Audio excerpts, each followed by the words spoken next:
السلام علیکم۔ اللہ تعالیٰ کے ناموں میں سے ایک نام ہے الرفیق، جس کا مطلب ہے نرمی کرنے والا صادق۔ اللہ مہربانی کرنے والا رب ہے۔ اللہ اپنے بندوں سے نرمی کرتا ہے اور جلد سزا نہیں دیتا ہے۔ اللہ نے دین کو بھی ہمارے لیے آسان کر دیا ہے۔ اگر کوئی بیمار ہو یا پریگننٹ ہو یا سفر میں ہو تو اس کے لیے نماز اور روزہ آسان کر دیا گیا ہے۔ اپنے بندوں کا سب سے بہترین ساتھی ہے۔ وہ کبھی بھی اپنے بندوں کو اکیلا نہیں چھوڑتا ہے۔ اللہ ہر وقت اپنے بندوں کے ساتھ ہوتا ہے۔ اگر ہم اللہ کی مخلوق پر رحم کریں گے تو اللہ بھی ہم پر مہربانی فرمائے گا۔ اس لیے ہمیں اللہ کی مخلوق کے ساتھ نرمی کرنی چاہیے۔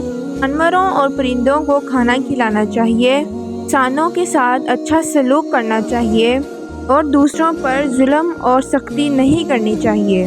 آپ زمین والوں پر رحم کریں، اللہ آپ پر رحم